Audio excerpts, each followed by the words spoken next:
So we're sitting and chilling outside, and he kept bringing up the topic of sex, then started talking about BDSM. In public. Oh, you bold. You real bold. He asked me to take a BDSM quiz right there on the date.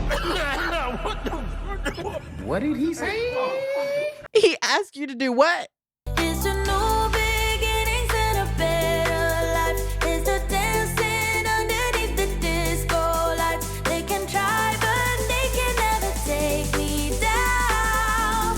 Ooh, 'cause I'm not afraid, I'm not afraid, I'm not afraid to love, not afraid to love you. I'm not afraid, I'm not afraid, I'm not afraid to love, not afraid to love you.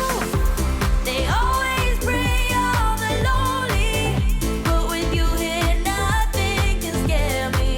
I'm not afraid, I'm not afraid, I'm not afraid to love, not afraid to love you. Hello, everyone, and welcome back. We've made it to episode 2. Give a shout out. We are here for another crazy story time. All right. I'm super excited about this story. This is my first time reading it, so you will get my genuine reactions to everything that I'm reading. Hello, darling. Let's rewind to the year 2022. I had just returned to Korea after going home during COVID. I was living in a city about 2 hours outside of Seoul and had been pretty much alone for the first 4 months. No friends in my city, and all my old friends had either left Korea or spread out too far away. So please remember throughout this story that I was very socially deprived. That can happen a lot here in Korea, especially if you're outside of Seoul. So I urge you, if and when you come to Korea to live, please find a social circle, okay? Find some people where you are not deprived of social interaction. It will definitely help you more mentally when you're living here. I had joined this huge Kakao group chat with people who got together in Seoul to meet people and make friends, but mostly to party. So I go to my first hangout with them and I meet lots of people, men, women, Koreans, and foreigners. So, side note, the group is really good, right, to meet people, especially all kinds of people. You meet people from everywhere. But be careful because group chats here can have a lot of drama. Be very cautious about which group chat you choose and who you choose to associate with when you first come here. I met this one Korean guy and he gave me his English name. To this day, I still never learned his Korean name. That can happen. Sometimes they don't even tell you their Korean name because it's just easier to remember their English name, or they think we don't know how to say it. Which when you first come here, I can understand that because some people don't know the pronunciation of Korean or don't know really how to speak Korean, so I get it. But yeah, sometimes we'll never know their Korean name. It's hilarious. The first red flag he hit me with was telling me I could call him Oppa, even though we were born the same year, and I was actually a few months older than him. Okay, well then he should have been calling you Nuna. But yeah, they'll actually do that. They'll try to get you to call them Oppa because they know that's like the foreigner dream for the K-dramas. Call me Henry Oppa. Henry Oppa. 좀 더 사랑스럽게, like a little bit more lovely. Henry Oppa. If it's a red flag, just, if it's waving, okay, just see it. See it. Because if you don't and you miss it, or if you just like, it could be fine, girl, you're in for a rude awakening. When a Korean man asks you to call him Oppa, especially when you first meet, big red flag, okay? Huge red flag. I did not call him that. Good for you. Anyways, we were all chatting with the people sitting close together. Eventually, a small group of us headed out to find a club to dance in. I can't remember how many we went to, but it was at least 2 or 3. Club hopping in Korea, super fun. You should definitely try it. Since I live so far away, I was waiting until the first train of the next morning. Okay, quick pause. You have to be a soldier, okay? I don't think I was ready. I have never in America stayed out and partied until the morning. I mean, I have. No one ever stayed up past like 2 or 3. Like everything closes after 3 o'clock in the morning. Then you go get Cookout or Taco Bell. And this is in the South, of course. And then you go home and go to sleep. Here in Korea, these people party until the sun comes up. No, I'm lying. These people party until the next day when the sun goes down. Okay, like it is no joke, the party scene here in Korea. When you come, you must be ready to party, okay? First train is in the morning at 5:30. So if you go out and you miss the last train at like 11 o'clock, 10, 11 o'clock, depending on where you're going in Korea, you're staying out until 5:30 in the next morning, unless you want to pay some extra funds for a taxi. Be mindful. Be aware. Volunteer for tribute. I wasn't drunk per se, but I had a glass or two and I was feeling pretty chill. At one of those clubs where half the people were standing on the large tables and dancing, he kisses me. And I hope it was a good kiss at least. I was kind of surprised, but I was in a very whatever mindset. Can I make a confession right now? I am tipsy. Yeah, that happens when you're feeling a little, By the end of the night, it's him and I and a Korean girl chatting outside near the station, waiting for the trains. He texts me a lot in the typical Korean style of text a shit ton in the beginning to make sure your interest is clear. I'm going through our old chat as I type this. That is super funny. And it's so real when you first start talking to a Korean man. It is Korean culture, and I don't necessarily understand it myself or where it comes from, but in Korean culture, in their dating culture, when you're getting to know someone and you're supposed to show your interest by texting over and over and over and over and over again, like every minute is a new text. They want to know when you got up. They want to know, did you eat breakfast? Where you're going after breakfast? Every time you leave the house, every time you make a move and get to work. What are you doing at work? What did you eat for work? Personally, I cannot. I shall not. I shan't not. No. I cannot live that multi-minute text life. I don't understand it. I respect the culture, but if you are a Korean man looking to date me, realize that I will text you when I am available, when I am free. Too much texting just gets on my nerves. Anyways, let's get back to the story. Just so you know, that is a cultural difference. One thing to note is that he asked me what it was I liked about him. And it's a question he also asked me over a year later after not seeing each other for a long time. So he was very clearly insecure and wanted some sort of validation. I feel really bad for people that feel that way.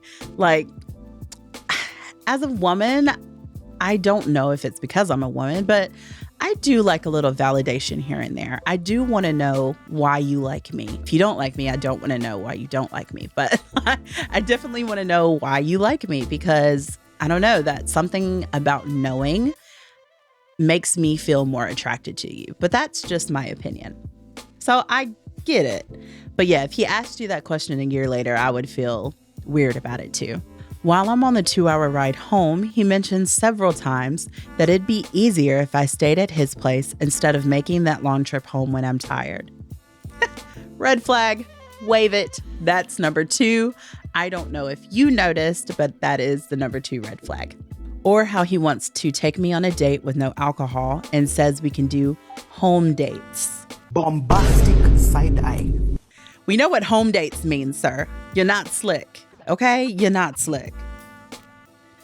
I kind of deflect those comments and we make plans to go on a famous cultural location on the following Sunday. We also have a virtual date playing online games in the middle of the week. I'm a nerd. So good for you for deflecting. After he made those comments, I would have been annoyed and just given up. But good for you for trying to, make it better or push through to get him to go to an actual decent plan. The following weekend was Chuseok, and I'm trying to do things with the members of the group chat so I can make more friends. He seems to just want to meet one-on-one, but I tell him I'm already going to things with him.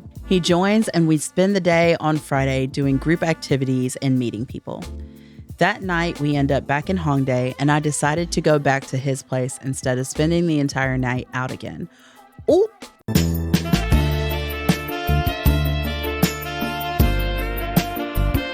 I want to have intercourse with you. Yeah, intercourse with you. Relations. You know what? I get it. Because look, she lives 2 hours away, okay? And it's a long trip, like especially going home at 5 a.m. And I don't know how much she parties, but I'm gathering it's a lot of weekends since she likes to do these group outings. And so I understand why she would maybe want to take the time to stay somewhere and just wake up at a decent hour and go home then. Whew, fighting. My thought process was, I'm totally not into this guy, but maybe we'll have a really good physical chemistry. Spoiler alert, we didn't. Oh, I'm weak. That's funny. I was about to say that. I would rank the whole night about a 4 out of 10. And that might be generous.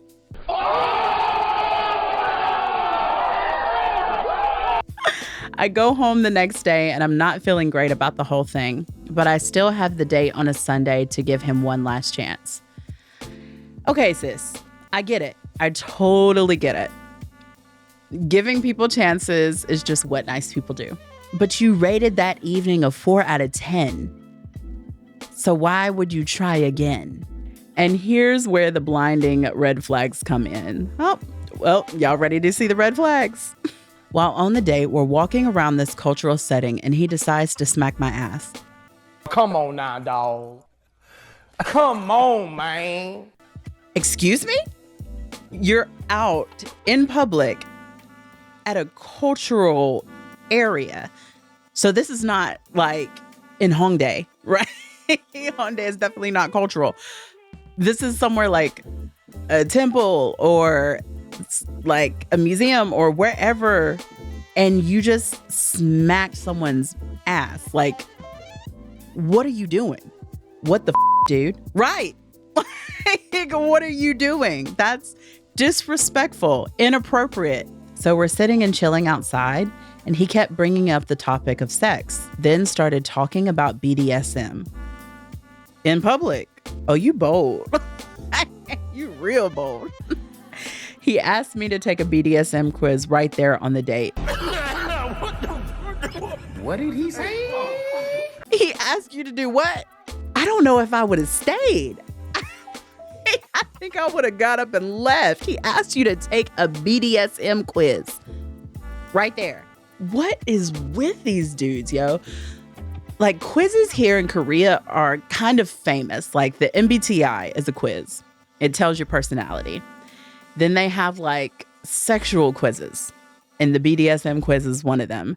And there's a lot of people. You will see this when you get here. And if you get on apps, especially on Tinder, you will see a lot of results from the BDSM quiz, what they like and what they don't like, how vanilla they are or how not vanilla they are.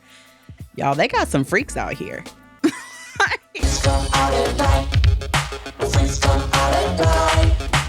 I tell him I'll do it when I get home.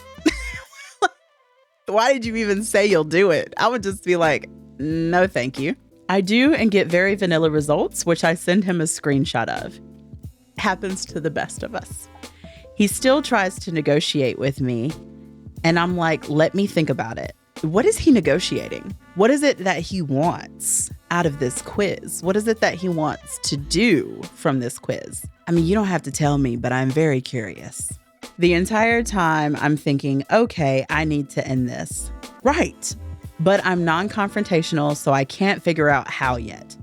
Luckily for me, the next day I was provided with a perfect excuse without having to yuck his yum.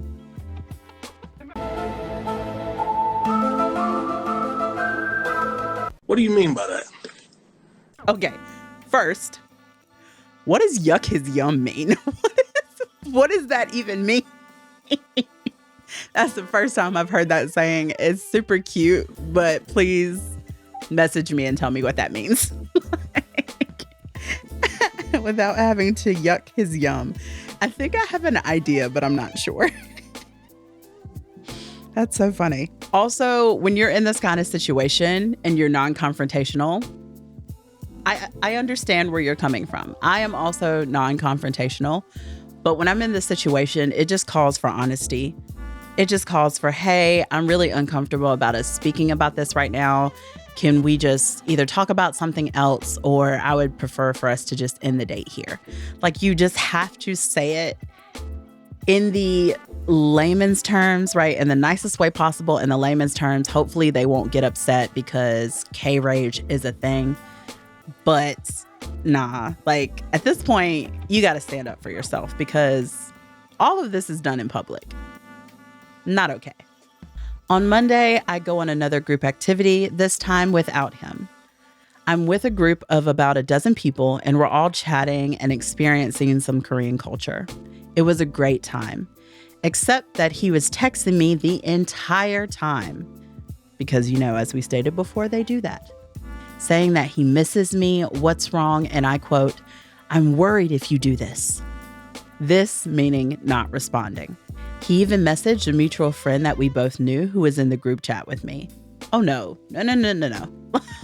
It's one thing to message me and annoy me, but now you're letting other people privy to our situation. Don't do that. Don't do that. He asked her where the group was heading so he could meet up with us in the evening. I decided to bail at that point to avoid him, and I went home. It was literally only 5 hours, and he asked me if I still liked him. So I wrote out a massive text telling him I just want to be friends, yada, yada, yada. Put you in the friend zone, break your little heart. He tries to guilt me by saying I had talked about compromise and patience, but I was giving up so soon. Okay. I was also in a similar situation, which is another story that I will tell you about later. They will gaslight you. They will do everything in their power to guilt trip you and make you feel like the decision that you're making is not the right decision and that you should rethink this because of something you said or that you did in the past. Sis, no. Keep strong to your guns. If you feel something is off, something is off. Do not let them gaslight you into thinking that it's not. Okay? Be mindful. After saying that I was giving up so soon, he asked if I stop saying I miss you, will I give him another chance? No, I won't. But I stick hard to the nose and leave no room for misunderstanding. Good for you, sis. I see him again a few times and I stay friendly, but luckily I have not had to deal with any weirdness. Also, luckily, I have not seen him in nearly 2 years, so that's all good. But literally, all of this happened within a span of 10 days. And even if he was a 10 out of 10 in looks, personality, and in bed, it was way too fast. Ladies, don't ignore the red flags. You guys, these red flags, they are clear as day. If you are a foreigner here in Korea and someone says, oh, you can call me Oppa. If someone says, I'm really open-minded. If someone says, do you live alone? Okay, all of these, right, are huge red flags. They're waving them avidly in your face. Run. Look for them. But all in all, that was a really fun story. We've learned a lot, okay? And thank you so much for sending in the submission. These stories are super fun and I cannot wait to continue reading them. I have some stories of my own that I will be sharing here soon, so you guys look out for the next episodes. If you like the stories, please make sure to like, comment, subscribe, and share the channel. Let me know what you guys think about these stories. If you've had a similar situation and you want to get it off your chest, write me about it. You can send your story here to tarantravels@gmail.com. I will put it here as well as in the description below. Thank you for joining another crazy story on my channel. Have a beautiful night or day wherever you are in the world, and I will see you guys next time. Bye-bye. Whatever happens, I'm good.